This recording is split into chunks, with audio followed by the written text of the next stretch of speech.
Welcome to this week's Haftarah Shir. This week is a special Haftarah for Shabbat Shkalim. So just to remind everyone, we're about to enter a very exciting period of special Shabbatot, leading up to Rosh Chodesh Nisan. So this week, which is the week, either Shabbat, Rosh Chodesh, should that occur, but this week, this month, or this year, it is a Sunday, Monday, Rosh Chodesh Adar Bet. So the Shabbat before, or the Shabbat of Rosh Chodesh Adar Bet, or Rosh Chodesh Adar in a regular year, is Shabbat Shkalim, and we read a special maftir, and the Haftarah is tied to the maftir, not to the parsha in that case. So we'll talk a little bit more about Shkalim, and then the second Shabbat, so the Shabbat immediately prior to Purim, which this year is Erev Purim, is Parshat Zachor, when we read the maftir about Amalek and a special Haftarah. And then the following Shabbat is Shabbat Para, where we read about the Para Aduma. And then the last special Shabbat is Parshat HaChodesh, Shabbat HaChodesh, which is before Rosh Chodesh Nisan. And it's thought that we read about the Shkalim before Rosh Chodesh, or, sort of as proximate to Rosh Chodesh Adar as we can, because it is the month leading up to the new fiscal year, which starts in Nisan, right? The year of Rosh Chodesh of Kings, the Rosh Hashanah of Kings is in Nisan. And so it's possible that it's just sort of an accounting. It's sort of like, everyone preparing for tax season right now. Or it's possible that it's tied more directly to Purim, that something about Haman, the Megillah, the Gemara Megillah talks about how Haman weighed out his shkalim against us. And so we count our shekels before he can count his, basically. And possibly it's because Haman might have thought that we were a good target because the Megillah, the actual Megillah Esther, tells us that we were a nation that was dispersed. And so perhaps the act of counting Machatzit HaShekel is an act of coming together, right? We're saying everyone counts. We want to know how many of us there are. We all have to sort of group ourselves together, which felt like a sort of apt interpretation for this year. So I'm going to share my screen. And what I want to do is look at the connection between the Parsha and the maftir, because I think that's maybe like our primary objective here. But the backstory of who the players are in this Haftarah is so interesting that I want to spend a little bit of time looking at that as well. So here's there we go. So the Haftarah this week is very short as compared to last week when it was very long. It is only 17 psukim. And even the Sephardim who started a little bit earlier, again, in direct opposite contrast to last week when we started it much earlier than the Sephardim, it's still only 21 psukim for them. So I have here both the maftir and a part of our Haftarah to show some comparisons, right? So this is the full maftir where Hashem speaks to Moshe, right? And says, Ki tisa et rosh b'nei Yisrael l'pkudehem v'natnu ish kofer nafsho laHashem bifkod otam, right? When you take a census of the Israelite men according to their army enrollment, each one shall pay Hashem a ransom for himself on being enrolled, which is an interesting terminology. That no plague may come upon them through their being enrolled. It's almost like some kind of good luck symbol, right? It's like, Murphy's Law in some way, right? If you count yourself at the beginning, then you'll come out at the end. This definitely has to do with army eligible people, so that is men who are of a certain age. This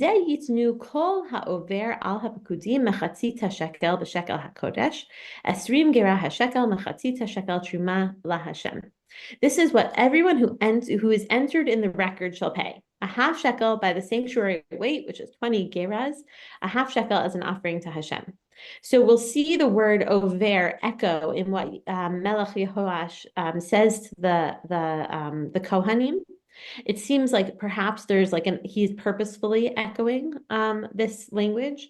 Kol ha'over al ha'pekudi miben esrim shana umala yitain truma Hashem.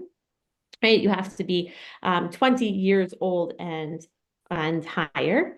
Ha'ashir lo yirbeh v'hadal lo yamit mimachatzit hashekel. Everyone pays the same thing. The rich don't pay more and the poor don't pay less. And in some way, this is some kind of kapara to give the shekel. So interestingly, right, the shekel is taken as a way of, it seems like counting the army. This is where we get the concept of not counting humans. So sometimes people say a pasuk that has 10 words in it, or a few other like little tricks, but we generally say we shouldn't count people. And it is also where we have the mitzvah of machatzit shekel, which often people give either on Erev Purim or perhaps on Purim Day. At the shul, there will be $3 sort of a machatzit shekel's worth of coins, and you pick up the coins and say, like, this is for the mitzvah of machatzit shekel. There's a Hebrew and English. I think there's like a card, and then you put it down, and most people put in a little bit of tzedakah, either $1.50 or some greater amount, which is an echo of this practice. And that money I either goes to the shul or to tzedakah. I'm not sure, but we will send an email clarifying. So this is the mitzvah of machatzit hashekel. And in our Haftarah, Yehoash has a similar charge that he brings to the priests. So this Haftarah is written in the year 3084, which is 677 BCE in the secular Gregorian counting. Yehoash was king from 700 to 661 BCE. So he had a fairly long reign. His story is like something of a fairy tale. For those who are familiar with Anastasia, which I read recently that they did find her, right? But there's like a massacre on the house and one child is maybe left alive and hidden away somewhere. This is exactly Yehoash's story. He is the great grandson of Achav and Izebel, who we read about in last week's Haftarah, right? Achav was a king who had led people to Baal. Izebel is his wicked wife who massacred all the Nevi'im and was the person who sponsored all the prophets of Baal. They had a daughter named Atalia, who we'll come back to in a second. She had a son named Achaziah, who was king, and Achaziah had Yehoash, who was 6 years old when his grandmother, Queen Atalia, massacred everyone left in the household because it was a power play for her to become queen.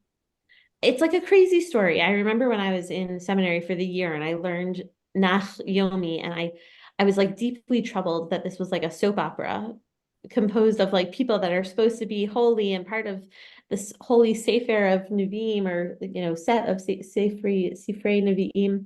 But this is what is recorded as happening, right? And at the last minute, Yehosheva, who is the wife of the Kohen Gadol, who is also the aunt of Yehoash, right? So I guess Atalia's daughter, saves him, and they hide him in the Beit HaMikdash. So for 6 years, when he's a very young child, he is like the heir apparent to the throne. He can challenge Atalia's rule, and he's hidden in the Beit HaMikdash. So Yehoash and the Kohanim have a very close relationship. And they work together. Yehoash's story is sort of sad at the end. He sort of loses his way, but at this moment in time, he has basically the Kohen Gadol has arranged a coup, and they have killed Queen Atalia, and now Yehoash is named king. So he's a child, and he works with the Kohen Gadol to make some kind of plan to keep the Beit HaMikdash beautiful, which I think is interesting because in our parsha, which is not the direct tie-in to the Haftarah, right, we're talking about the Mishkan as it's being conceived or as it's just being built, when everything is sort of new and shiny. And this idea, right, Yehoash, this is 155 years after the Beit HaMikdash was built.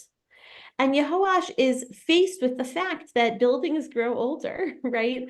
That things sort of get run down, things start to break, they need to be repaired. And so there is this sense that they have to pay more attention to the Beit HaMikdash, and they need some kind of building fund. Okay, So hopefully that was interesting and not boring. So now we know Yehoash is a young king, deeply indebted to the Kohanim. V'yomer Yehoash el haKohanim kol hakesef hakadashim asher yuva beit Hashem. Kesef over ish kesef nafshot erko, kol kesef asher ya'aleh al lev ish lahavi lebeit Hashem. So Yehoash says to the Kohanim, all of the money, and he lists three things, which will sort of pull out what the power of those three things are. He says current money brought into the house of God as a donation, any money that someone may pay as the money equivalent to their person, or any money that someone might just sort of be inclined to bring to the house. Minded is such an interesting word, right? It's sort of ya'aleh al lev ish. It comes to his heart to bring this money to the house of God.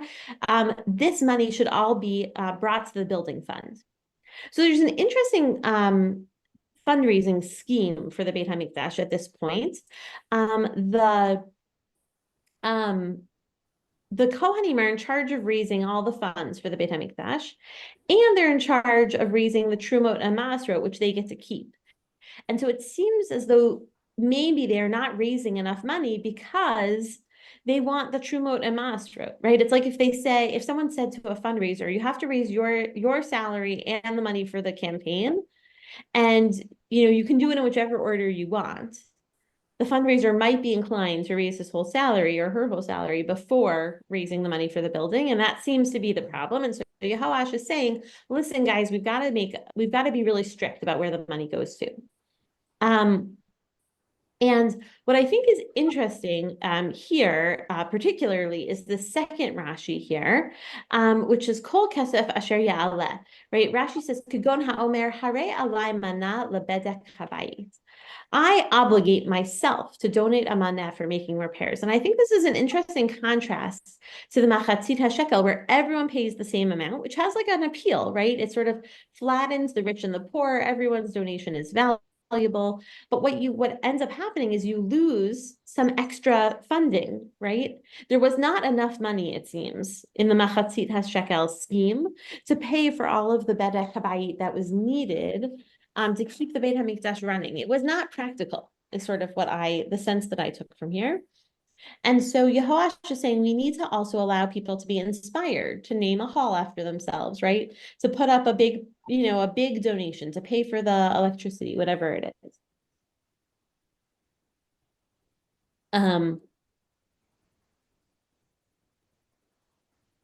Okay.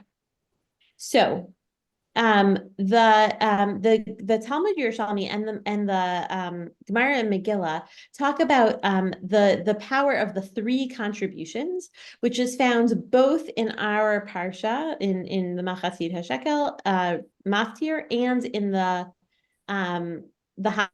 Haftarah. Right, so this is about the parsha, about the first source on page 1, right? Rabbi Avon said that in the parsha we find three contributions. Af parsha hazot ne'emru ba shalosh trumot, and then I put this in parentheses because it is like a footnote. They helpfully explain it's the Machatzit HaShekel, the contribution to, right, that these are three sort of ways of saying in this parsha, the Trumat LaHashem, right? As we read it, I was sort of struck by that refrain. I'm sorry, I don't know how these green lines arrived here, and I don't know how to get rid of them. But hopefully we can see here, maybe if we put it here. Right, that it's the Machatzit HaShekel, Truma LaHashem, Trumat Hashem, Trumat Hashem.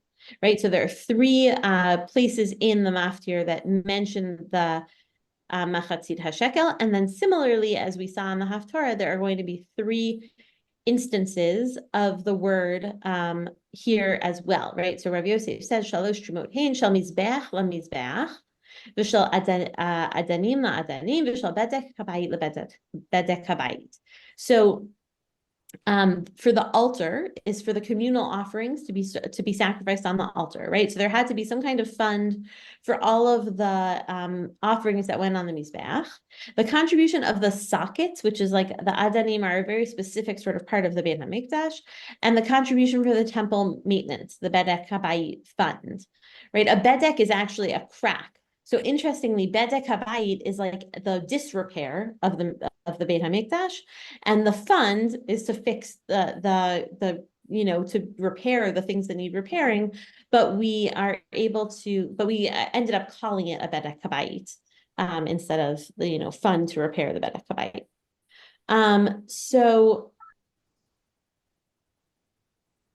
So I think that this is a little bit dry, right?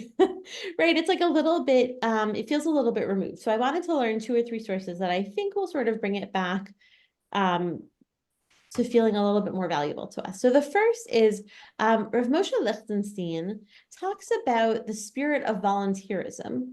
And I think that that is something, right, that was missing in the Beit HaMikdash, in the Mishkan piece, the Machatzit HaShekel piece, is there is no volunteerism, right? You go to the army, you pay your Machatzit HaShekel, you check in, you check out. But here, Yehoash is adding this sort of extra piece about the spirit of volunteerism and the feeling of participation, which were preserved. And those engaged in the actual work deeply identified with what they were doing. Hello, Tamar and Jerry. Welcome. We're glad to see you. Despite the change in the change in the system of raising money, right? It's no longer the Kohanim having to raise all the money by themselves.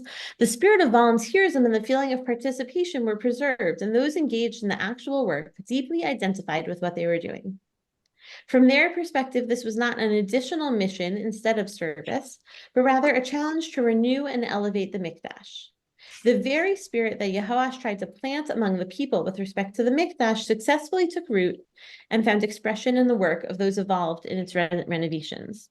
So it seems that for at least a brief period of, maybe 30 years, Yehoash was able to create this spirit where people pitched in, where they saw when they came to the Beit HaMikdash to make some kind of korban, they saw a problem and they rushed to fix it. And I thought that I had brought for you. You know what? I'm gonna just pull it up here. The text, because his system is kind of ingenious. And it's not a very long Haftarah. Here it is. An advertisement for Sefaria. Right. So Yehoash mentions he sees the problem that is taking place, and he finds a solution, and he tells the Kohanim that they have to do this. Okay, and here it is. The first pushka for shul. If only we had Ron here, the guy who brings the pushka around at shul, he would know his predecessors. He took some kind of chest, right? He made a hole so that you could drop in money. Right? And it does seem like what he's trying to do is inspire people. When you come to the Aron, if you see the Mizbeach, if you see that it's a little shabby, right, as you walked in, you'll be inclined to drop something in the pushka on your way out, right? Ish Beit Hashem v'natnu shama kohanim shomrei hasaf et kol hakasef hamuva Beit Hashem. And the priests were in charge of the pushka, and they made sure that the money stayed safe. And when they saw, right, ki rav hakasef ba'aron, when the money was full, then they would come and they would put the money into bags and they would count it. They're the treasurers. And they would deliver the money to the overseers, to the osei hamlacha, all sort of the skilled employees who worked on the house of God. And the last few psukim here is that here it is. There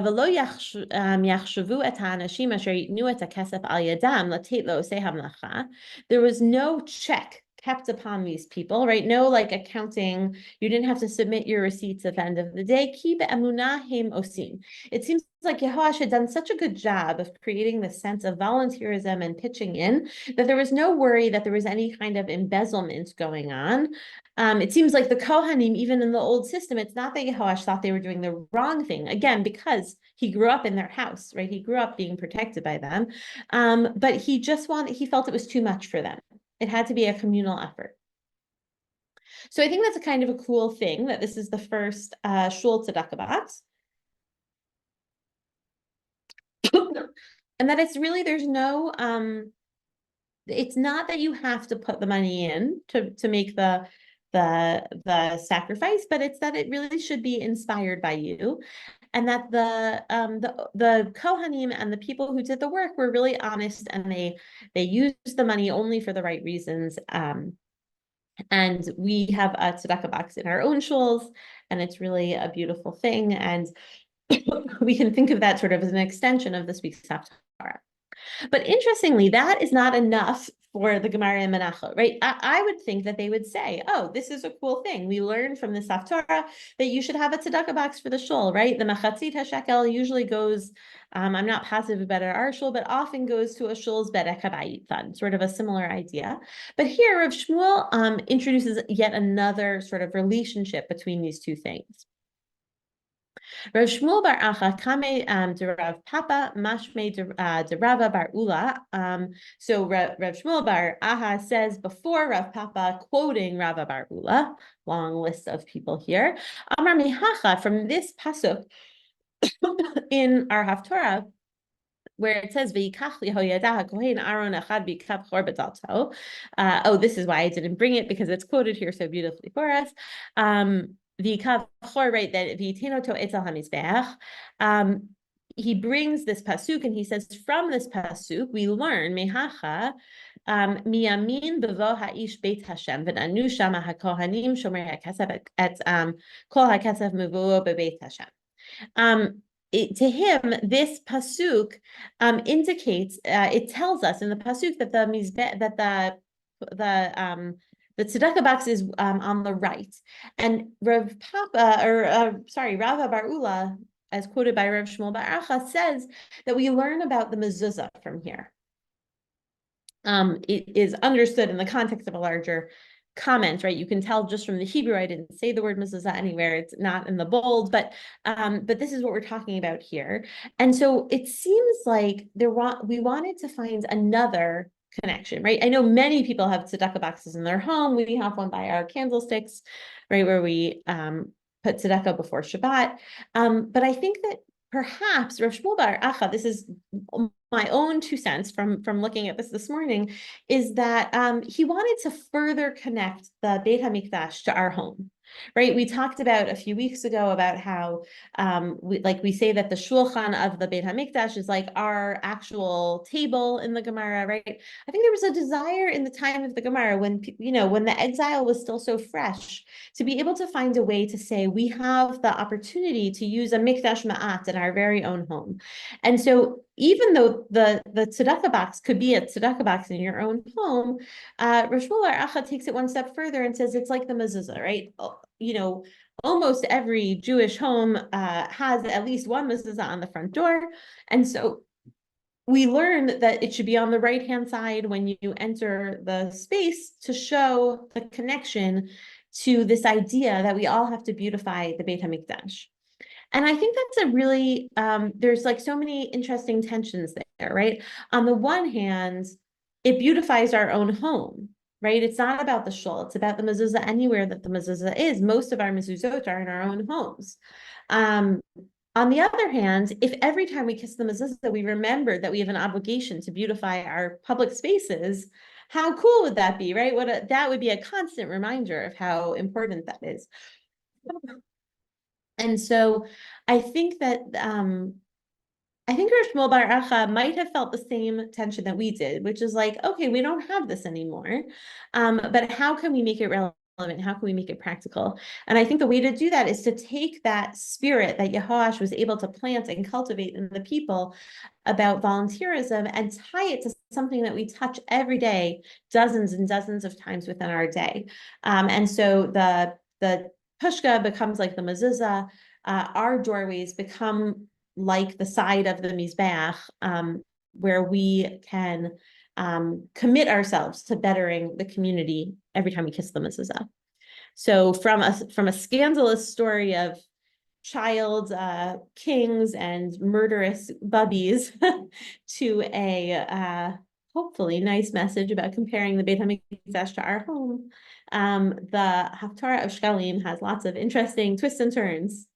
So I would love to hear other people's thoughts or questions, ideas.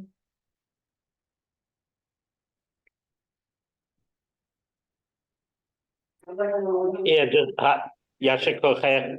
No, just when you're talking about the shulchan, similar to the mezuzah and the pushkin, it's mentioned not only that our shulchan is like a mizbeach, but especially the way of doing it and making it like the mizbeach is by having like Shabbos guests and stuff.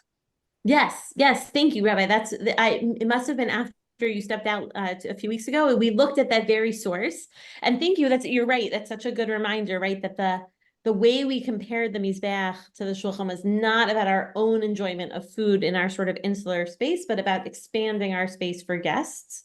And so I think you're right. That is a very similar analogy to what I'm trying to say about the mezuzah and the tzedakah box. That's perfect. Thank you.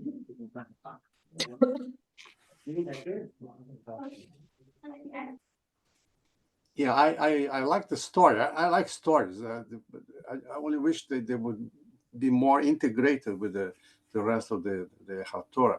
But you made it relevant. How the mezuzah originated and the positioning of the mezuzah and the pushka that you have they drew a hole in the lid. And I said, gee, this, and I can go to my pushka downstairs from the GNF and say this comes from there. It really gives more relevance, more meaning to it.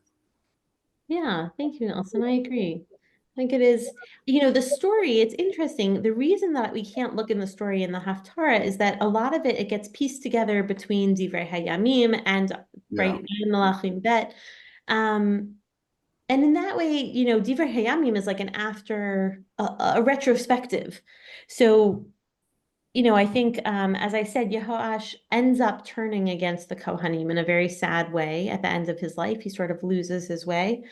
And so I think it's beautiful that we have this wonderful moment of Yehoash here, because at the end of the day, he is not one of the great heroes of the Malachim. But at this very moment, at this snapshot of like a young Yehoash trying to do the right thing with his uncle by his side. Oh, that was the other thing I was going to say, which actually I think is interesting in terms of the State of the Union, Bobby, is that it's interesting to me when the two branches of government sort of work together. I always thought of the Kohen as this like extraordinarily pious, quiet person, but he is like a mover and a shaker in saving the king and creating a rebellion, fomenting a coup, right? And then also in charge of all the fundraising. Like I don't think of fundraisers as Kohanim. And so I think in some ways this was a beautiful model that the king and the Kohen work together. And in some ways it's better when like the separate, bodies stay a little bit more separate.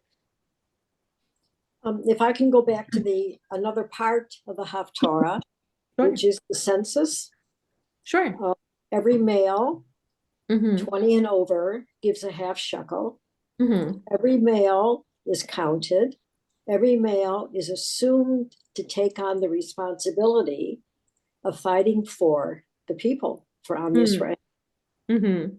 This is something that Israel is struggling with right now, with males aged 20 and over not giving a half shekel. Look, I think, it's interesting. Had October 7th never happened, as we might have wished, I think I might have talked about that, right? Like, people protesting was at an all-time high in September, people abstaining from doing their service, right? And then after October 7th, there was like over 100% participation, right? So it is an interesting moment, I think, balancing those two spirits of, I think you're right. I think on some level, the Machatzit HaShekel was like, it doesn't matter what you think, you just do it. Everyone does it. That's what you do. And I guess maybe I lean towards the refuseniks a little bit, maybe, but Right, I take your point. What Israel's facing now is the crisis with the Haredim. Mm. Refuse, that's what I'm referring to. I see. I'm sorry. My mind just stuck in the politics of the summer. Right. Refusing to participate. Whereas in the Torah, every male is assumed to participate. And that's the downside of Yehoash's plan, right? Is once you say Asher Ya'aleh Lev Ish, right? What was the pasuk? Asher Ya'aleh al Lev Ish lahavi beit Hashem. It's as your spirit moves you. That's assuming a great deal about a person's spirit. And it seems that the Haredim are not allowing their spirit to move them, right? It's not Ya'aleh al Lev Ish. And that's a huge problem. But on the other hand, there's something special about volunteerism as opposed to like sometimes it becomes meaningless when you have to. It's a hard balance. Of course, we do require it, right? It's a balance between the two systems, because you do have to do your national service, and yet there are lots of different ways to do it, and you can become a career soldier, or you could put in your years and walk out, But yes, if the Haredim had felt it was a Torah obligation, it would be interesting to see what would happen.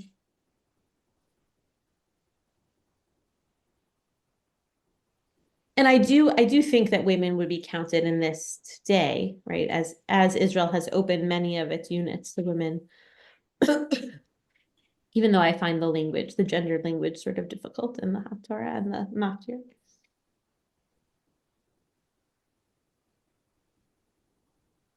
Certainly a lot to think about around the census and the tzedakah box and the mezuzah. I mentioned the State of the Union, so I wouldn't forget, and I want to leave it on the recording. On Thursday, this Thursday, and then the following two, we're scheduled to have some Purim learning at 8 p.m. My class will be on Zoom this week, and then Rav Ari and then Rav Hodi will teach the following 2 Thursdays, respectively, at 8 p.m. in the shul. My class is on the clothing in the Megillah, relating to the Kohanim and to Mordechai, and also to Queen Esther and what she wears in the story. And it is scheduled to be at 8 p.m., which is the same time as the State of the Union, which I might not move things for, but as Bobby helpfully told me, Abby Polin, a member of our shul, aunt of Hirsch Polin, will be there at the State of the Union as a representative of a group of American families who have a hostage still being held in Israel. And so I think that it's important to give people the opportunity to watch her being acknowledged, if that is meaningful to you, as it most likely will be. And so I'm planning to move the class to 7 p.m. So that people can leave to watch the State of the Union and to support Abby in that way. So I will confirm that later this week, but I think that's the plan as of right now. So thank you, Bobby, for that helpful information. And I hope you'll join. It's a fun class. And it's great to get into the Purim spirit starting now. Mine is very textual and also about clothes, and Rav Ari is talking about the Zohar and mysticism in Purim, and Rav Hodi is talking about Mordechai and his refusal to bow to Haman. So all three of them should be lots of fun. And I hope to see you then. Have a good week until then. Thank you. Bye-bye. Thank you. Bye.